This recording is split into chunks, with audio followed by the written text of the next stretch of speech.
You're very welcome to episode 11 of Here to See the Shelbourne.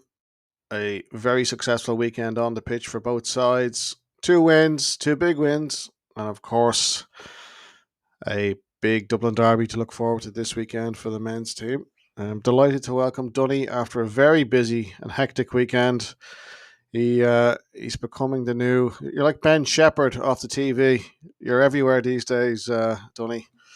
Well, So we all know how that ends. So very so very so true. hopefully not. But Yeah, good to be well, here, Andy. I had the pleasure of having you beside me at the LOI TV game on Saturday for the women's team, but I know you were up in Sligo to witness a very, very crucial win. Let's get to that in just a moment. But only as I mentioned, any eagle-eyed viewers will see that the Cop in 90 YouTube video that they filmed here, I think it was over the opening weekend of the season, featuring our very own Dunny and, of course, Barry Crossan, who was with us last week. Just want to thank Barry again for his time last week. It's our biggest listened to episode, and we've had some big numbers this year and since we've launched, but Barry's episode is still available to listen to. So Barry and Dunny featured on the Shells v Derry game in Tolka on the opening night of the season. Dunny, they say the camera adds £10, but it definitely didn't add £10 to you. I thought yourself and Barry were smashing. Are you happy with how the Cop of 90 came out? Yeah. Thanks, Andy. I just got a chance to see it. Just before we coming on air here with you. Great to see that it's quite lengthy. It's clocking in just under a half an hour, I think, or so.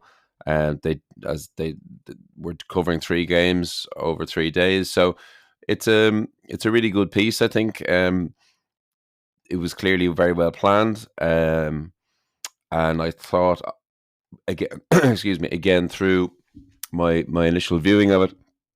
I know you can't win a documentary like a match, but I thought that maybe Shells probably won the documentary in the sense that Tolka looked great. The match had loads. Obviously, it was very cinematic, very dramatic. You had 4 first half goals. You had a penno. You had Pyro, the champions display, which looked amazing. Of course, you had the blackout at half time, the will it, won't it, continue. All that drama condensed into whatever they gave us, maybe 10 minutes, 12 minutes or so. You could see that Eli, the presenter, was super engaged, invested in the experience that he was getting, and I'm sure that they were hoping, you make a career in media regarding sports, you can never affect what happens on the pitch, and you're hoping that what you're trying to present will do its own to come across positively. And that night absolutely delivered in spades when it came to the drama and everything else. So I hope people can enjoy it, forward it to their friends, family, whoever. I think it shows everything that we already know ourselves about what we've spoken about positively in the last few seasons regarding the league and the direction it's going. Small things like this hopefully will fall around the ears of people in corridors of power, and see that this, that there's a huge social desire here for investment, for time, for money, for infrastructure that needs to be put into this league to allow this to grow, and not to be a flash in the pan, or to be a fad, or to put limitations on something that is showing it's outshining the position that it's had hitherto. So hopefully this can have positive ripples within our own club, our fan base, and beyond. Yeah, Cop of 90, give it a go. It's well worth half an hour of your time today or whenever you get a chance to listen to.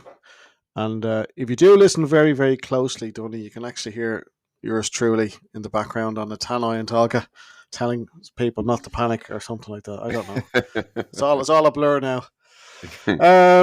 So that was, check that one out, folks. It's well worth your view. So, Dunny, back to last Friday night. Sorry, actually, no, apologies. We're going to start on Saturday. A big Dublin derby. Peamount came to town in Tolka.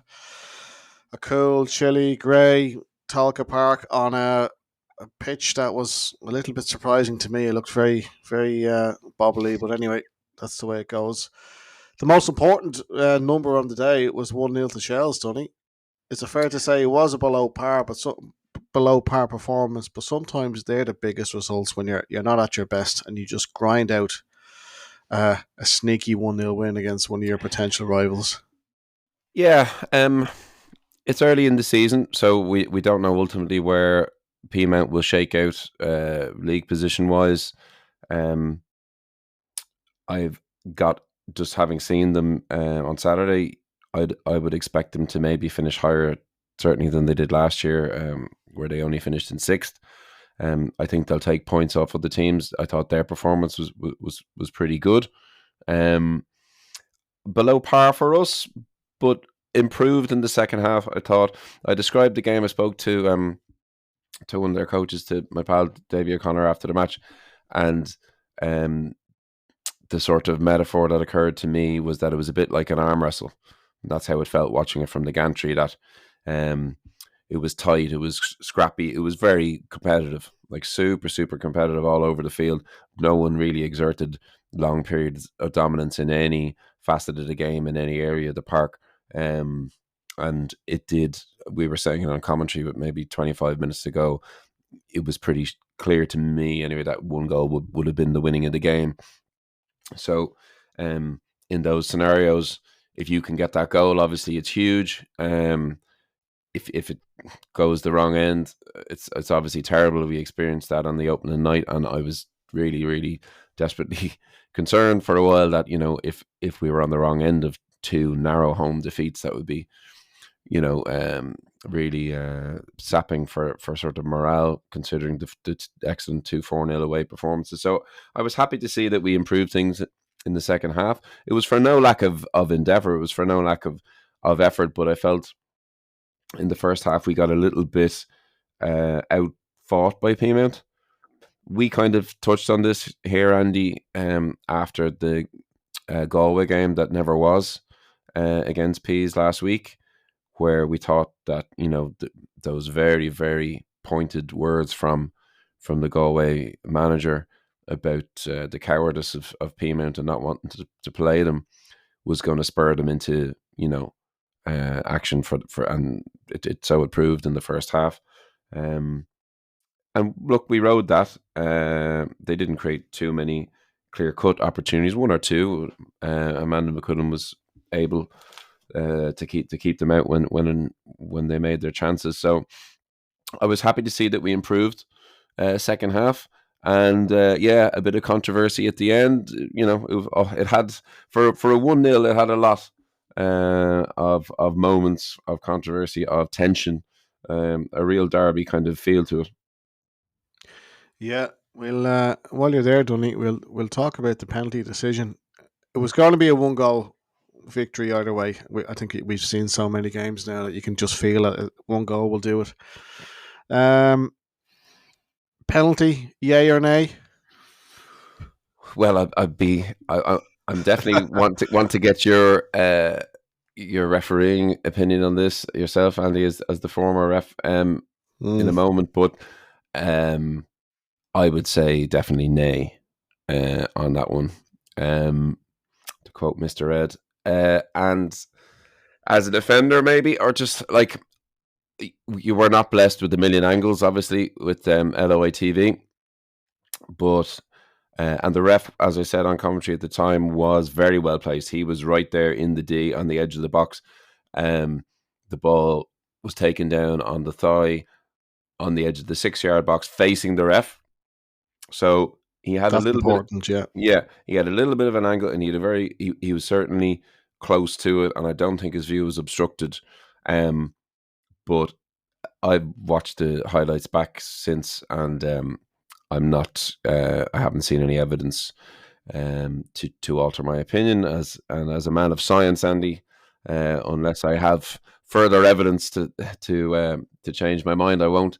So look, you got to shout for them. We absolutely shout for them, and we definitely have fallen foul of similarly soft penalties in seasons gone by. We don't have to look terribly far back into history. We can just look at last season's game against Athlone and others, where we felt very aggrieved leaving following, equally contentious refereeing calls. So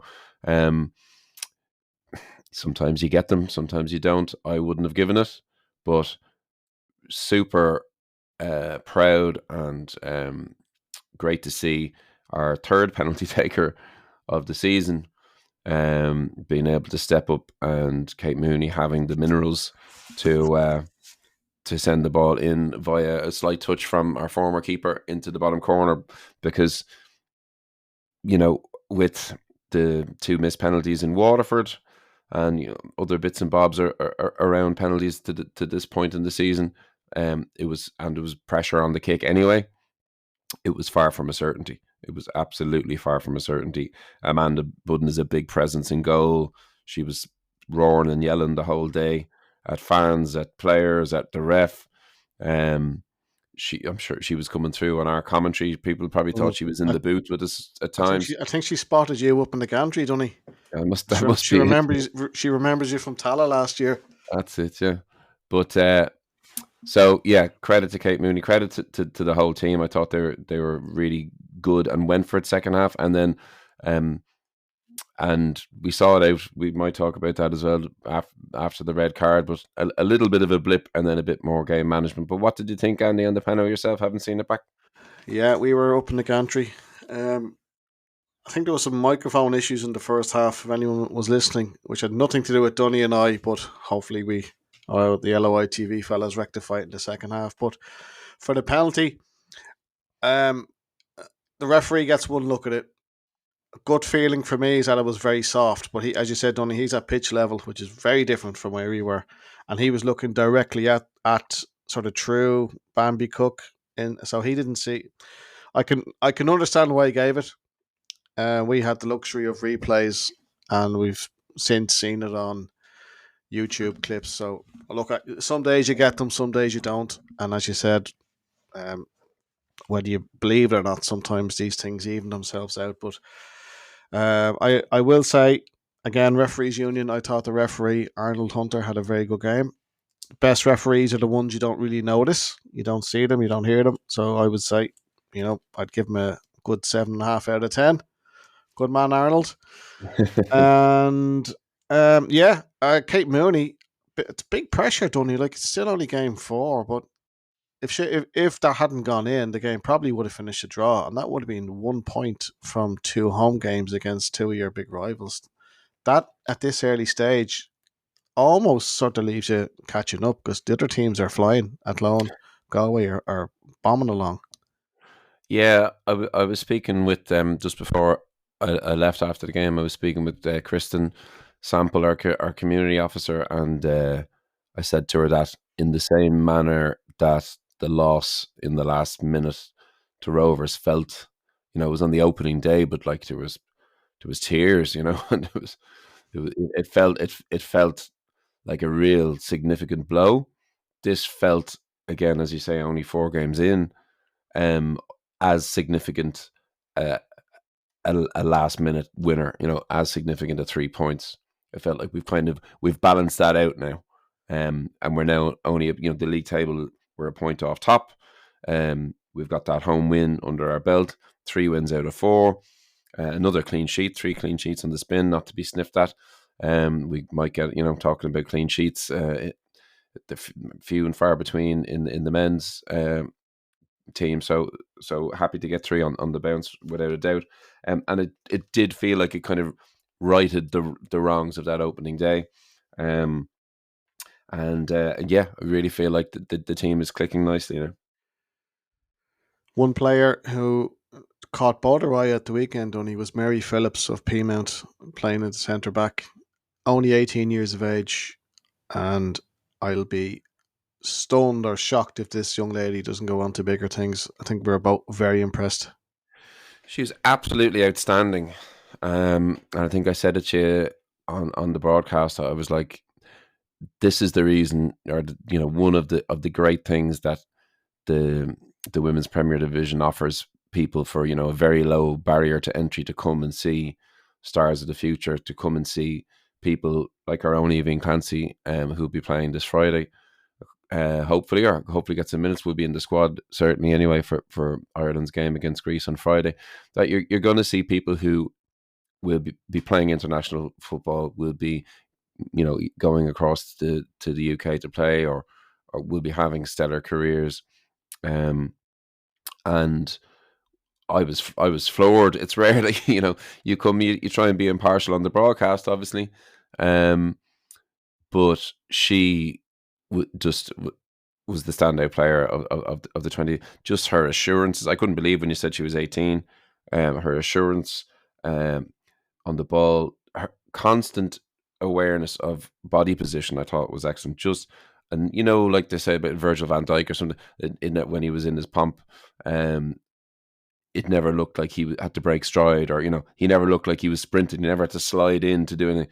Just the reading of the game, really top quality, excellent use of physicality for such a young player as well. I thought she was brilliant. I would say something else that I thought is worth mentioning from our perspective. I have it written down here as American foreign policy. I've just given myself a little chuckle there, but historically, when we haven't always had Maggie Smiths. Sorry, Maggie Pierce is not Maggie Smith. I've made that mistake as well many times. Yeah, sorry, Maggie Pierce. Gone, not forgotten, despite my blunder there. She would have been, I think, an exception rather than the rule when it comes to players who come from the States. Some often, burn bright for short periods and then are gone. Some you never see. Some just don't deliver, and you never really get to the bottom of what did we think we were getting here, and it never really worked out. It doesn't click or whatever. I've been really impressed, obviously, with Mackenzie Anthony, with her goals and goal involvements, and we really looked to her probably too much on Saturday. We became a little one dimensional, I think, by we felt the need to go through her too frequently, I thought. But seeing Gabby Del Pico coming on as well, again now for the third game in a row, and actually affecting the game in a very positive way. She's getting more and more minutes. She had an assist against DLR. She was really, really busy, really combative, and it shows now. And with a smaller squad and with the few injuries that we've had, it's great that these girls who've come to us from another culture, another league, have adapted so quickly, and that we can actually use them. That they aren't the fourth and fifth choice substitutions. They can be starters, first substitution, second substitution already in the season. It really bodes well of how much they've bedded into the squad, and that they're offering as much as anybody now. And there's a great photo after the penno went in of Mooney and Gemma Quinn, and I think Gabby as well, all hugging each other, and every one of them screaming their heads off and whatever. And really is like that sort of copper fastened it for me, being like, well, there's great unity to see already from three different sort of generations of player and backgrounds of player as well.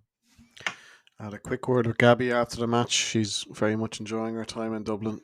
And as you said, Dunny, most importantly, the games that she's come on in, she's creating goals. She was part of that move that led to the penalty on Saturday. Just before we move on, attendance concerns, Dunny. Again, you got two of the big hitters slogging it out in a big game. I think it was just over 300 in attendance. It's disappointing. We have to be honest. It's not what we would have hoped for. And I think as a club, Shells themselves have to try and do their best. I know Kristen Sample's working tirelessly in the background, but like Mary Phillips' performance on her own on Saturday was worth the entrance fee, in my opinion. I thought she was brilliant, and that's from an opposition player. How we'll say this many times this season, Tony, but how can we get people just to give it a go, come down, try it out? It's very different from a men's game, where it's all full throttle.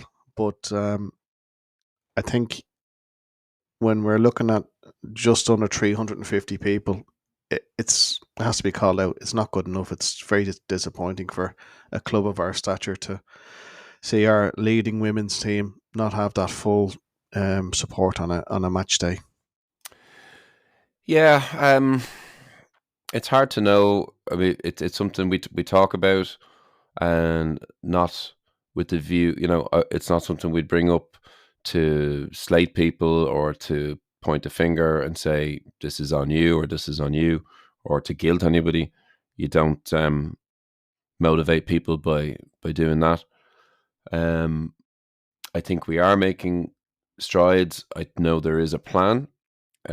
We've already that this is our lowest attendance. I'm going to count the President's Cup as a home game as well for this season, just for the sake of this conversation. That attendance was around the 600 mark, as was our game against Rovers on the opening day of the league. So we're effectively, we were sort of down 50% on Saturday last, which, when you consider, we had an excellent following in Sligo the previous night, but that was still around the 450 mark in Sligo. That leaves about 2,000 season ticket holders who couldn't get to Sligo, and who chose not to come on Saturday either, when they could use their season ticket to come in for free. So you can't, as I said, you can't people who buy season tickets and who don't go to women's games. Everyone has their own individual lives and things that happen within them. All I would say is that I would encourage anyone who is available to come at the new time of 4:00 for home matches to come and try it, because I haven't spoken to anybody anecdotally over the years who've come to, whether it's a cup final or whether it's a league game in Tolka on a Saturday, who stood with a beer behind the goal in the Ballybock, or who sat in the main stand. And increasingly, actually, there's more people going to the Riverside now for the women's games, which is an interesting wrinkle to see. That no one has a bad word to say about it. You get great freedom to wander about the place, to support the club in your own way. You get high level football from, we're lucky to have one of the best teams year on year in the entire country. It's a privilege to have that team to support, frankly, and the consistency in which they are as good as they are. So, no guilt, no finger pointing, but I think we owe it to ourselves as Shell's fans, as Shelburne FC supporters, to do a little bit more supporting of the women's team. No game this weekend for the women's team, Dunny, but we do wish Avian Clancy the best as she represents Shells over in Greece for the first leg, and then she's back here next Tuesday, I believe, for the second leg. Hopefully she gets some time in a green jersey. So, Dunny, before you tracked up and down the country, you were up in Sligo on Friday evening. First game back after the international break. We heard some strong words from the coach, from the players, after the two slightly disappointing results, which ended the last one of which was the 1-1 against Cork 2 weeks previously. Any team that goes to Sligo would bite your hand off for a 2-1 win. Was it all that, wonderful, or do we just say, look, take it and run, fellas? It's a good 3 points on the road. Yeah, I think in the round, you have to see it as very much a net positive. I think yours truly may have called it 2-1. I think you asked me, if you pushed me for a prediction last week, I said that sounds right, yeah. I said 2-1 to the men on Friday and 2-0 to the women on Saturday. So I was not far wrong. But look, I have a list of just kind of here with me of certain things that I thought were positive and certain things that I thought were negative. But ultimately, add it all up together, shake it up, and Damien Duff's reaction at full time, I think if you're if you're in any doubt as to how you should be feeling, whether it's glass half full or however you want to describe it, his absolute raw uh, sort of beast mode that he went into at full time. I remember I looked up and he must have uh, he wasn't complaining about his hip as he has previously, because he got across from one touchline to right in front of our faces in about 5 seconds. I was looking at some of the players and applauding them and just kind of bouncing around the away end, and then all of a sudden Duffer's there, froth spitting out of his mouth, screaming, big wide eyes on him like some sort of Maori war dance or something.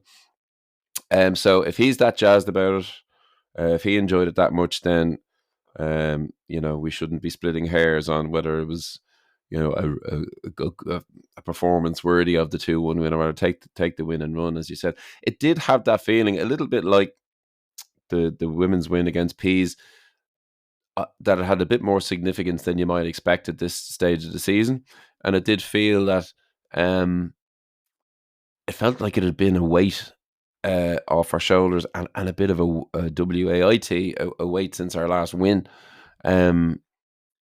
with those two home performances and results that were lackluster, to be frank. And then the idle week waiting around. We started the season so hot, and with the first, the President's Cup, then the home league win, then the away win, and you're rolling, and everything is looking brilliant.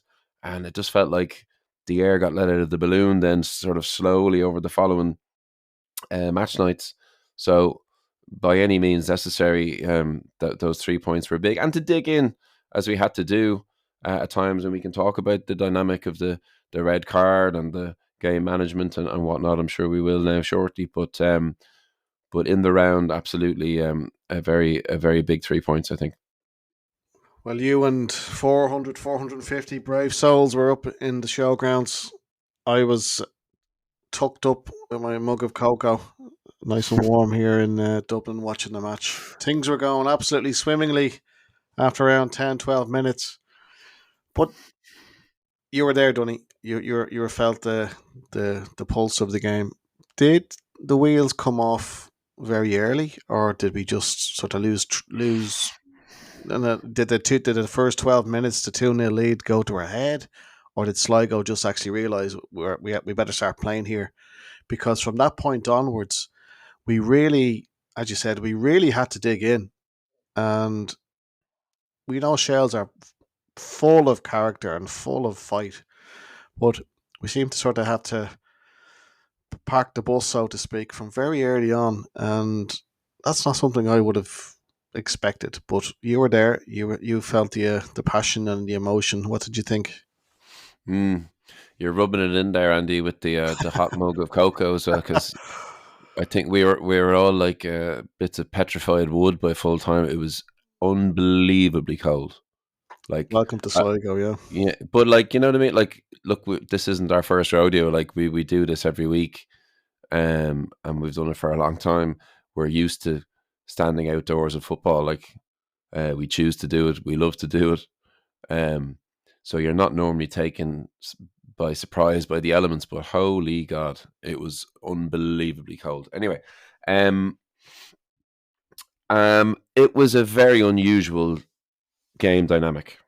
I'll say that, and possibly that might speak to the week off, might speak to people just being a little bit out of the rhythm that they're used to. It might speak to some of the injuries that I'm sure we'll touch on.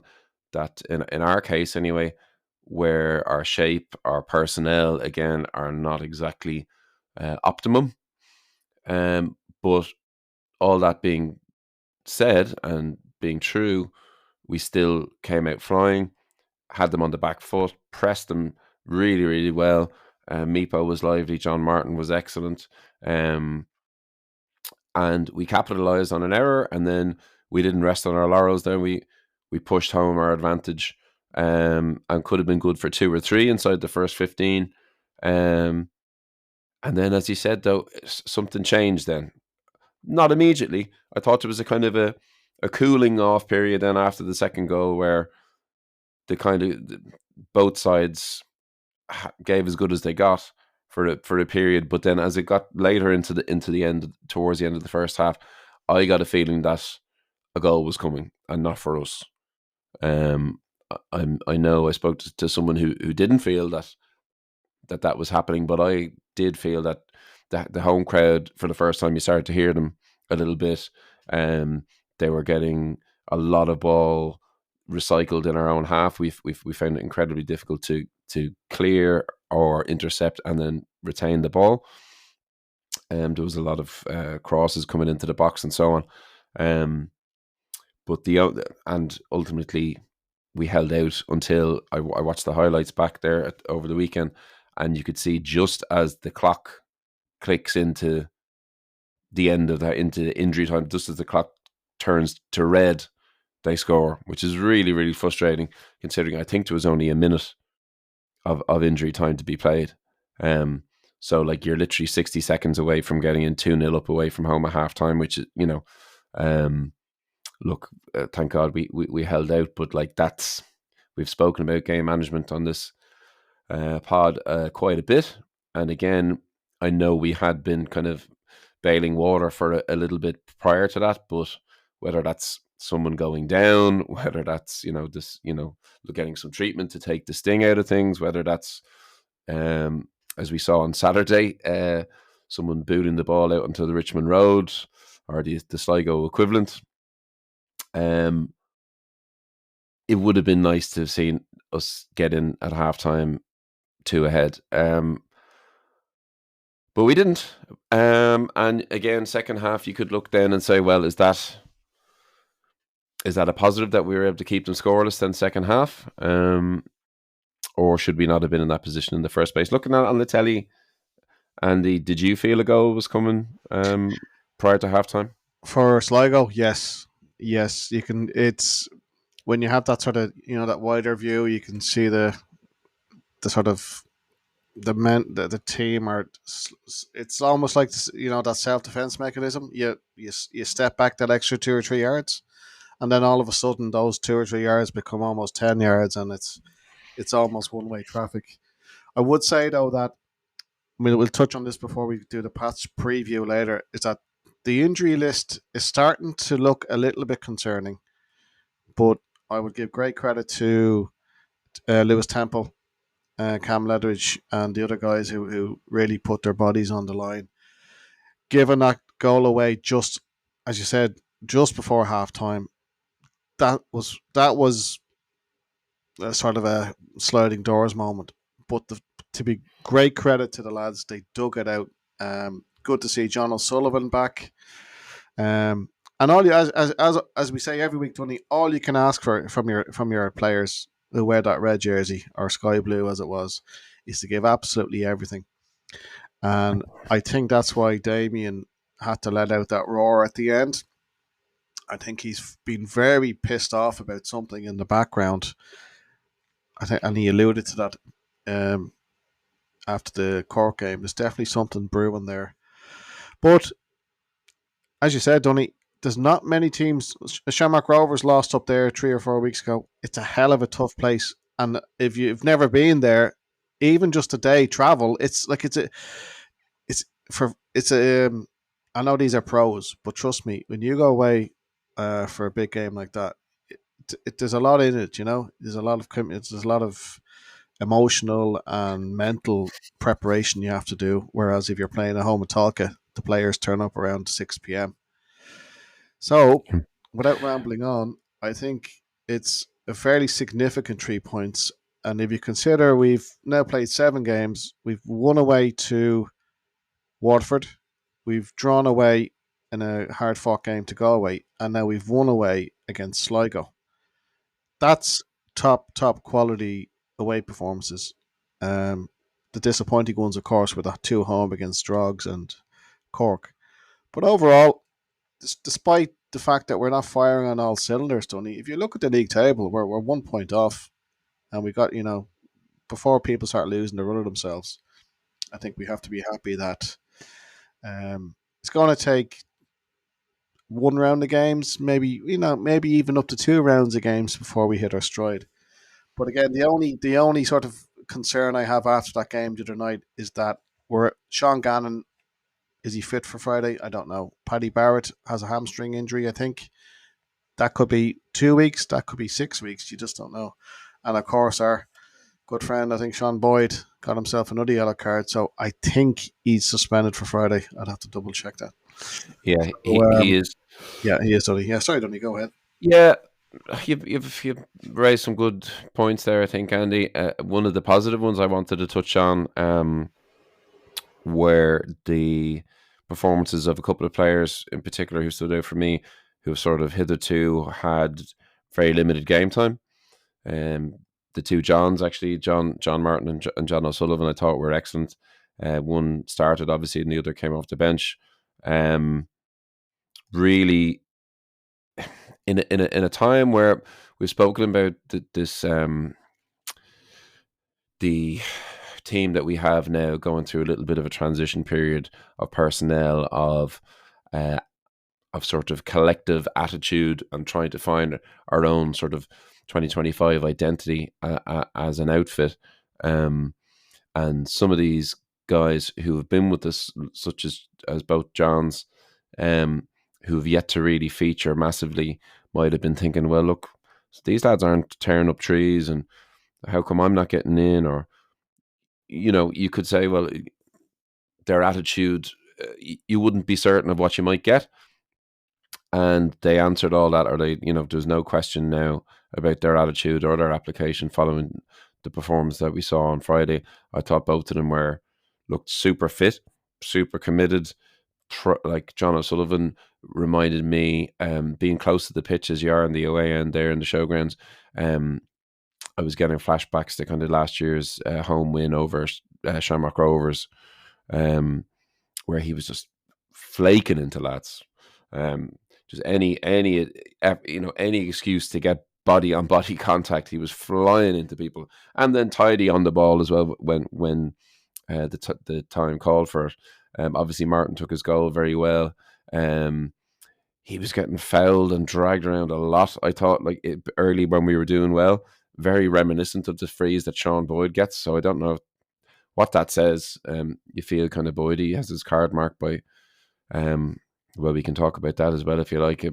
Potentially making a rod for his own back. But I thought Martin should have gotten freeze. He didn't get as well on Friday, but never got down about it. Just went again the next time. I enjoyed at full time and after his goal, a bit of badge tapping, a bit of crest thumping. I know some people mightn't like that from time to time, depending on who's doing the thumping.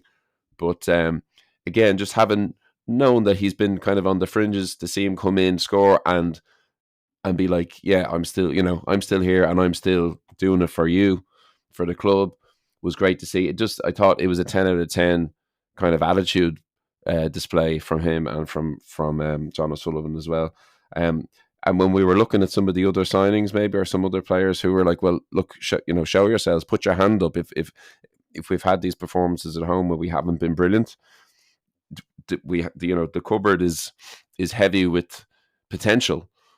Put your hand up and say, I'm the guy, put me in. And this is the first time, I think, apart from Kerr McInroy, who we've already praised heavily here as being the guy who's kind of week after week who's shown it. No one else really was putting their hand up and saying, you got to pick me. I'm on that 11, who at whatever shape you're going with and whomever we're playing.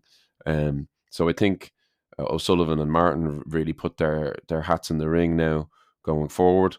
As you mentioned, Boyd will be suspended. He came on. It looked like a daft yellow card to me. I didn't see the replay of it, but it looked like he hit a dunt into the centre half in the injury time as the guy was playing the ball away. Your man stayed down for a while. It's not like it was early in the game where they could have been trying to get Boyd sent off, or where he could have been killing the clock. They wanted the ball up the other end. They didn't want the referee turning around to stop for a head injury or whatever. So it wasn't in Sligo's interest to be throwing themselves on the ground. He knew he was one card away from a suspension. Everybody did. he was going to get one anyway. Look, if he didn't get one there, he was going to get one against Pats, and he'd missed the Bows game. So now he's missing. He's missing the Pats game, and he's going to get the Bows game. He'd be free to play the Bows game. So look, it's not the end of the world, but it means that you're looking at Meepo and John Martin as being our only two available out and out strikers for next Friday. I think I am right when I say I think only Tyreek Wilson is yet to feature this year after John O'Sullivan came on. So it shows how the manager is utilising his squad. Now, a lot of them in recent games have been down to injury. I know he did chop and change for the Friday Monday games, but disappointingly, Dunny, we've now played 7 league games. We've kept only 1 clean sheet, and that's just not like Shells.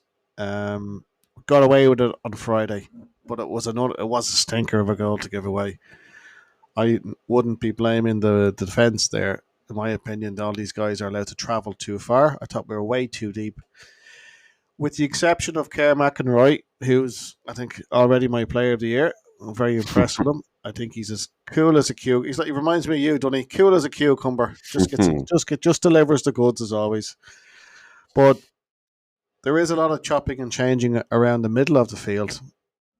Is Damien still trying, as you said? I think you sort of put a pin in it there, like to nail it down. That our fella's really banging down his door, saying, "Look, I'm your man. Get me in there." Because we've seen Evan Caffrey come in and out. He's done well. He scored goals. We've seen our captain Mark Coyle drop in and out. JJ Lunny has been not a key figure yet. Ellis Chapman, I think he's yet to hit the afterburners, which is fair enough. He had a sort of a on-off pre-season. So the players are there. There's not, I don't think anyone can complain about the depth of squad we have. Do we just have to wait for these fellas just to find their, for things to click? Is Damien still just trying to, squeeze round pegs into, or square pegs into round holes, or are we just have to hang in there until things really get going? It's the midfield was the most concerning part for me. I thought on Friday, in that, I agree. Certainly, the second half, it was said to me by multiple patrons of the away end that we were being cut through the middle. We were dropping very deep because of that, because we were just being ran at. Conor Malley was slaloming past people in the midfield. They all Sligo players seemed that they had an extra touch, an extra few seconds every time they had the ball that we weren't granted when we had it. Jad looked very potent for them. Conor Malley looked very potent. And the sort of lines were being breached too frequently, really, in a very unusual way, as you alluded to. Not really a Shelburne, a traditional hallmark of a Shelburne team. I put it in my notes here as well about how did I phrase it? Are we seeing the reclassification of Mark Coyle? Because we saw it previously with Gab Malloy, someone who we thought, oh, this guy's a real find for a centre midfielder. He's got it all. Ultimately, he dropped in to sort of cover initially, if I remember correctly, at centre back, and then just excelled so utterly at centre back that it was almost impossible to move him from that point on. And obviously, he's basically become a career centre back now. I'm not saying that Mark Coyle is about to go on the same trajectory. Obviously, he spent longer in his original position, and he's older, and so on. But from the manager's point of view, I don't know if we are just we're sort of learning in real time something he's already decided upon. Are we are we going to be saying in 3 weeks that Mark Coyle is effectively a centre back now? Maybe we will, maybe we won't. You said yourself, we don't know the significance of Paddy Barrett's injury. I wouldn't be hopeful for Friday, but we'll see. He was out on the pitch after the match, applauding the fans, but I wouldn't I wouldn't have him down for first goal scorer Friday, put it that way. Um, and not having Mark Coyle in the centre of the field, as well as Kerr McInroy is doing, I wonder, is that weakening us to a point where we saw what we saw on Friday, or was that a one-off? We were cut through. Uh, it was reminiscent of the Shamrock Rovers period when they sort of turned the tables on us, and before we switched shape, when we were 4-4-2 against Rovers, and then suddenly they were, and they had the extra man, and they were just running through the middle, and then we changed it at half time and kind of stemmed the tide. But we haven't seen us be run through like that all season, apart from that Rovers game. And you look, Sligo aren't a bad side by any means. They are bottom of the league. So it's a little concerning to me. We need to find, Kerr is basically nailed down. I wonder, could we see Evan Caffrey in there with them? I don't know if John O'Sullivan, I thought, was excellent, as I've already said. I think he's probably a ways away, maybe from starting matches, fitness wise. It would be unusual to go from no minutes, excellent sort of cameo, to then straight into a Dublin derby from the off. Would seem a little too much too soon. So there's definitely a puzzle to be solved there, and unfortunately, it's coming ahead of a big game. It's coming ahead of a game that will pose questions about the back line as well, due to suspension, the lack of our two talismanic figures there with Gannon and Barrett. I don't think we'll see both of them on Friday. Hopefully, we'll see at least one. And being a little lighter up top. So, we have a decision to make regarding Meepo and Martin. We have a decision to make in centre midfield, I think, and where to deploy Mark Coyle. And then we have a decision to make about what shape at the back are we going to employ, and who's fit to take up those roles. So any man who would confidently predict our starting 11 here on a Monday for Friday coming, they feel free, if they want to, if anyone thinks that they can predict the starting 11, and they want to contact the show, we'll read out anyone who manages to get it correct on next week's show. But I wouldn't have a breeze what our starting 11 is going to look like right now. I think there's going to be some Friday afternoon decisions when it comes to fitness tests and selections.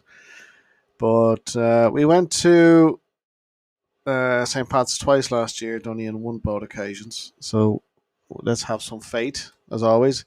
Just before we move on to our buddies up in Inchicore, Dunny, I don't spend too much time on social media, but I did notice that Meepo was getting a little bit of jib off certain supporters, shall we say, saying he's not putting in the effort. He's all this nonsense. How was Meepo? Is he a confidence player, or is it just the fact that that game swung so quickly from us going 2-0 up to almost us being backs to the wall after 15 minutes? And sometimes as a front man, you just gotta suck it up and feed off crumbs. I just find it bizarre that people are having pops at Shelburne players after 7 games, and we're 1 point off the top of the table.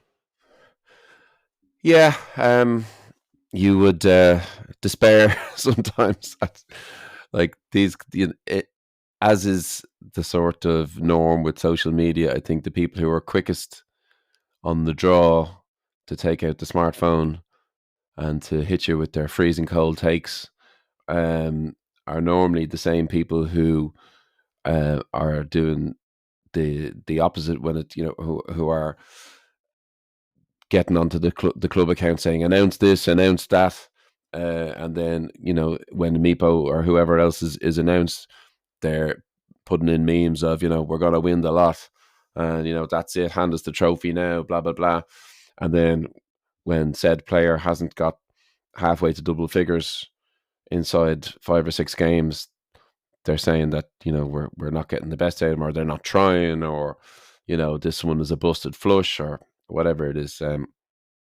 So I would disregard most of that personally. I think, frankly speaking, my own opinion on social media and putting stuff where players of the club can see, um, is that I would, unless it's to praise or to sort of wish well, I would never bother posting something directly, or tagging players or naming players in club channels, because what's the point? Nothing can be achieved positively, in my opinion. That's not to say you can't have your say on match nights or with your friends and whatnot, but putting it out there in a public forum where fans of other clubs can see, other players can see, you never want to get the club a reputation as being a toxic place for players, and we're far from that. But just my own opinion on that one. Regarding Meepo, I thought he was incredibly lively early in the game. He kind of went the way that many of our players went, in that he started very strongly. He looked engaged, lively, involved in a lot of moves that led to chances. I spent most of the first half up towards the end of the goal, in which we scored twice, and he was up to his neck in all the good things that we did up that end of the pitch, as far as I'm concerned. I don't know if I'm making too much of it, but Eid was the other day, and Ramadan is over, so I don't know if we're going to see the pre-Ramadan Meepo return post-Ramadan, as in goal involvements, assists, goals. Even frankly, the Meepo that played against Derry and hit the woodwork and every advertising hoarding that we have in Tolka Park, you'd happily have that Meepo back. But it's not for lack of effort. He's been given some thankless tasks too, like being up front effectively on his own in Galway when we went there, and look, he worked as hard as anybody. So perhaps from Friday on, when he can eat and rehydrate and refuel as everyone else can, perhaps you might see a better all-round performance rather than I thought. Friday, he looked very good until we didn't. I certainly wouldn't have been singling him out as someone who let us down while others were doing double the workload or something like that. It was far from that. He's probably an easy person to single out because he's kind of he plays in a brash way. He's recognizable, and he's been brought in to score goals. He's got one, but apart from Evan Caffrey, our right back / wing back / centre mid / right winger, who's popped up with 3. Let he with goals cast the first stone, and he's the only one who's doing well numbers wise. So I think we need to cool the jets on singling anyone out. Absolutely, yeah. I think if anyone's having a go at Shell's players on social media, they might want to give themselves go out for a bit of fresh air. It's not it's not the sort of club to be slating people. There's a club not too far from us that's going into meltdown at the moment. So yeah, Dunny, thanks to Park Sligo there. Big 3 points. Just before we go on to Pats, again want to thank everyone for listening to the show over the last few weeks. All our episodes are available to listen back to, and in the show notes you'll see all the information to get in touch with us by all means. So Dunny, before we go on to Pat's, we got a few questions in, some which did relate to John Martin and Meepo that you covered, but I have a fairly long question here from Brian Curran in Wicklow. So Thank you, Brian. He sent it to us by email on seedtheshells@gmail.com. So hold on to your horses here, Dunny. It says, "Well, lads, I hope I'm wrong, but I feel this is Duffer's last season. His downbeat body language after Cork and comments to the press after Sligo about being done if his emotions drop are a bit unusual for me. He even got a bit short with the club media team, saying he's being asked the same question each week about how the teams will take points off each other. I reckon he'll give everything this year in the League Cup in Europe, but not sure he'll go again next year. Am I overthinking it? Thank you, Brian Curran." So, Donny, that's an interesting one there from Brian. I don't know whether I'd agree with it, but what would your thoughts be? Well, it's curious, I suppose, and thanks to him for sending it in. Certainly, Duff puts so much out there that it can be interpreted in many ways, and of course, lots of people on the social media platforms bookmarked many tweets and utterances from fans of other clubs saying he'd be gone by insert date here, and then Keeps me a bit that date. when we were champions three years later, they were left with egg on their faces. But so this has come up as about him when he might exit, and frankly, that's always the sign for me of a manager who's doing something very well. You have, as you said, in our nearest neighbours, can't wait to show their manager the door, while we're concerned about trying to keep our manager from exiting. I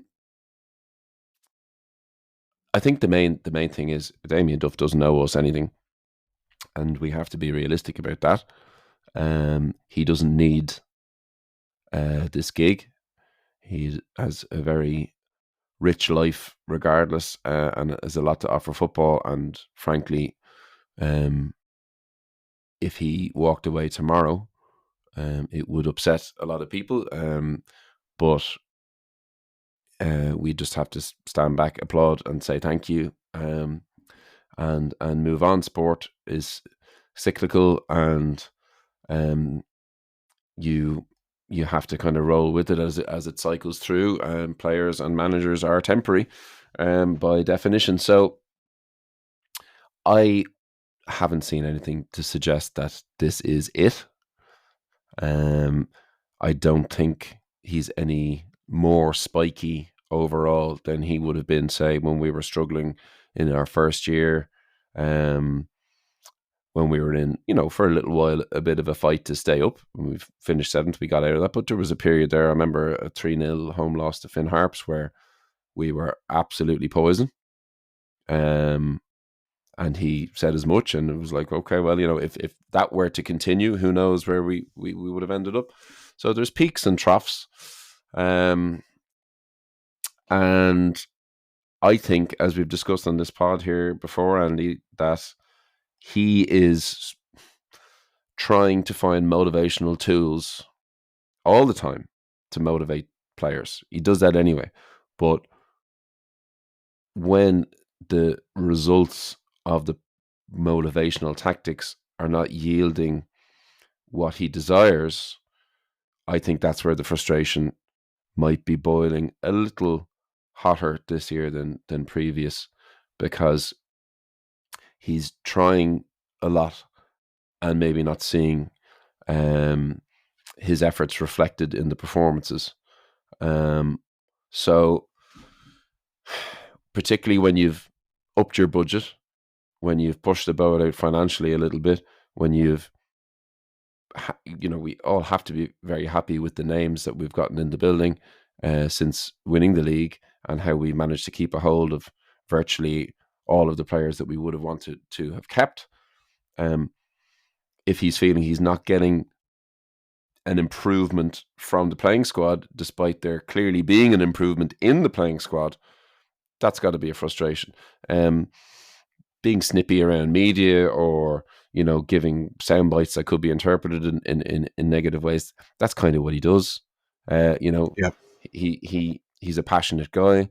He's a committed guy, and if he feels he needs to rattle somebody's cage, whether it's the whole football club, whether it's the media team, whether it's a player in particular or a group of players, he'll do it. Um, the the only thing I would say, so I don't see this as being an immediate problem, and I think it's far too early. And if Brian is correct in that it is his last season, but if Brian's also correct about saying once he's going to give it his all for the league, it's all for the cup, it's all in Europe, and then walks away. I mean, again, that's 4 years of Damien Duff giving blood, sweat, tears uh, to the club, and that's 4 amazing years we're going to have had, and hopefully more success to come later this year. So um, we can't ask for more than that. If we get more than that, brilliant. And everyone's going to want to hold on to the unicorn that we have. Of course, we are. It's only natural. But it um, bright stars do burn out, and that's kind of the price of admission a little bit when it comes to these passionate coaches. We saw it with sort of Jose Mourinho. I don't like that link with Duff.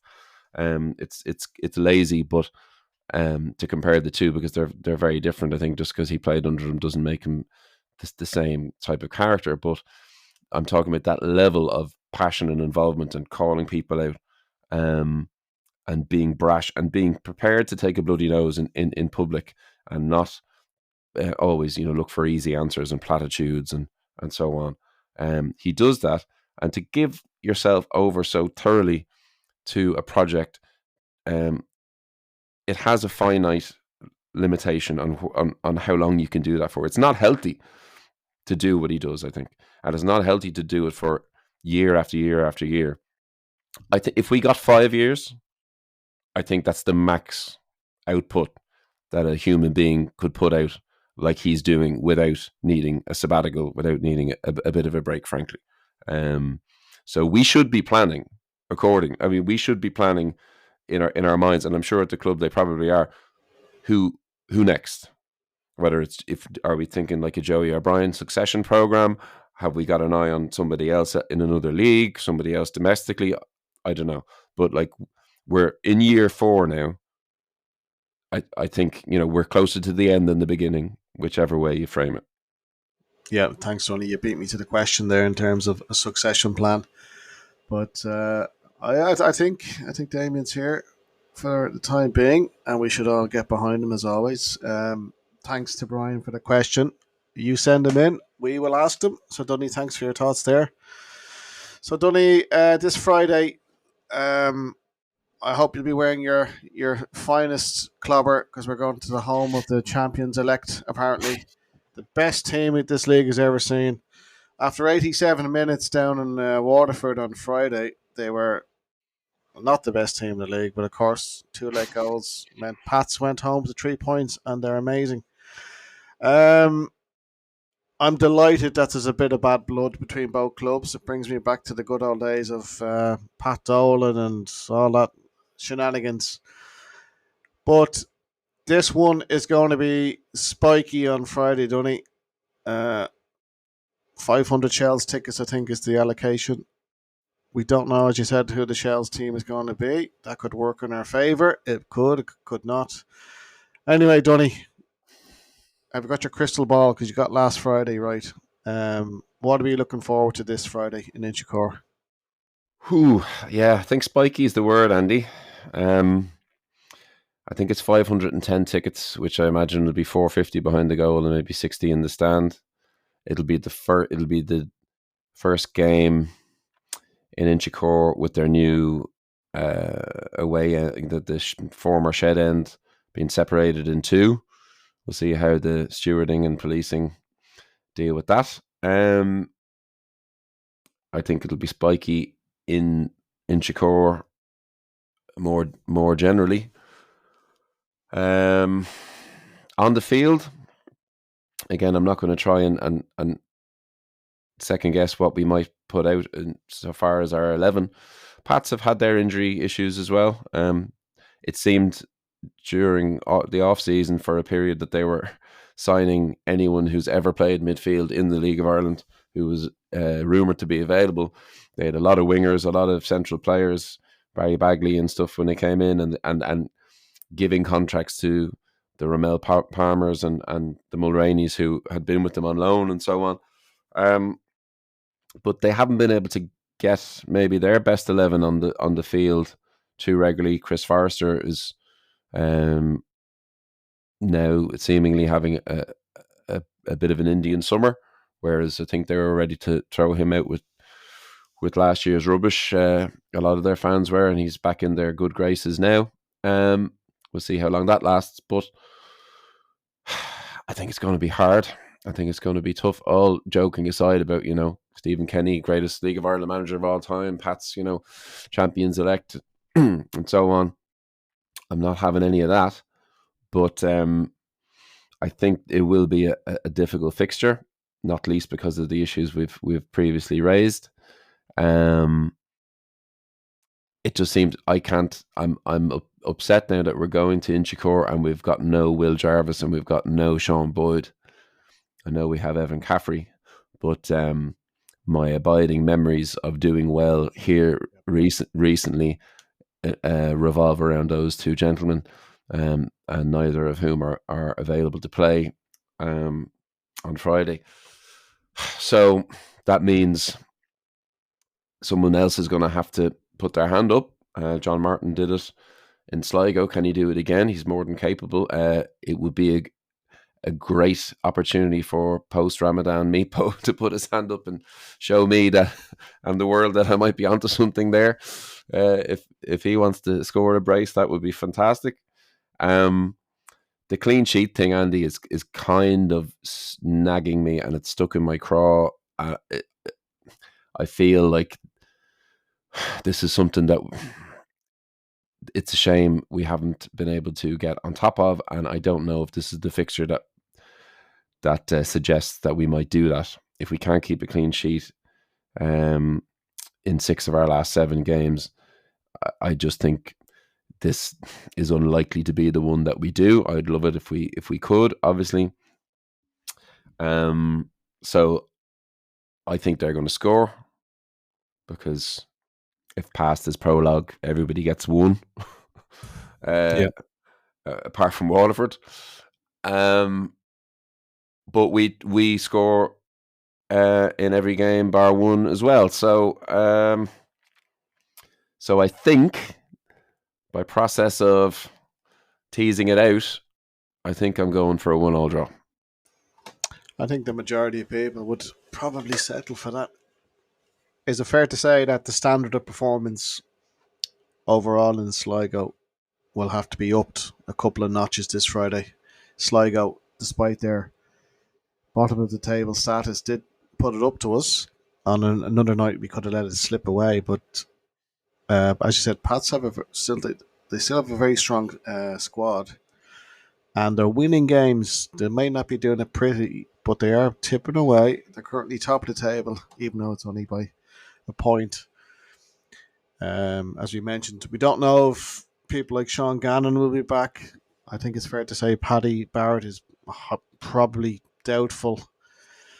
So, will it be more of the same, or do you think it could be like a 2:00 Friday afternoon call to see who's fit and available? Yeah, well, I think if Sean Gannon's fit, he will play, which would probably mean we'll play a back four. So you're probably looking at Cam Lebridge and Lewis Temple in that scenario being asked to just man up at centre back. And here you go, lads. This is why you're in the club. We expect the same things of you that we'd expect of Paddy. So the issue, well, again, unless look.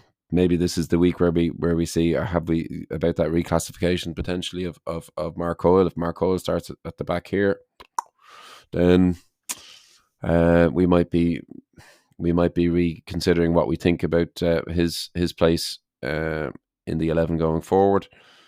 I don't think we can afford to concede the centre of the park the way we did for long stretches on Friday in Sligo. I think as much as anything, that'll be the winning, losing, or drawing of the game. We need to, and we have been, frankly, previously. JJ has put in some very good performances with Mark Coyle in the centre of the park, in Richmond Park.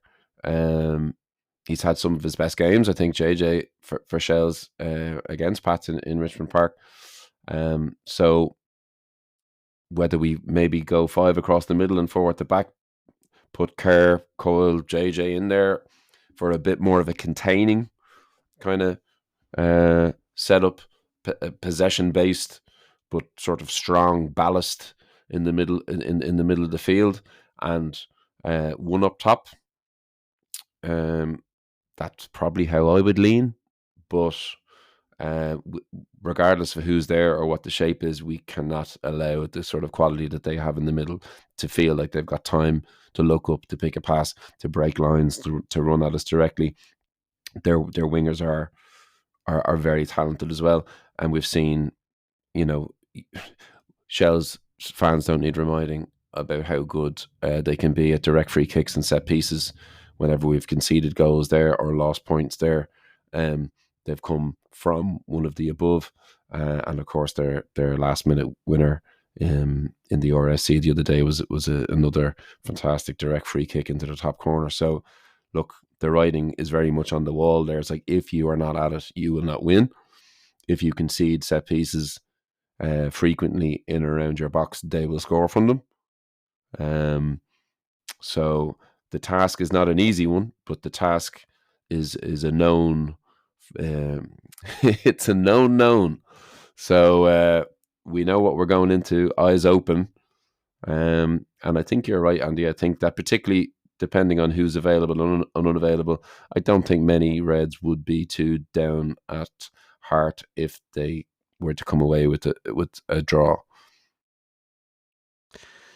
Yeah, well, a lot to be decided this Friday, and I think it's on TV as well. But these are the big games that we love, and we've had a good record, as I said, over the years, recent years in Richmond Park.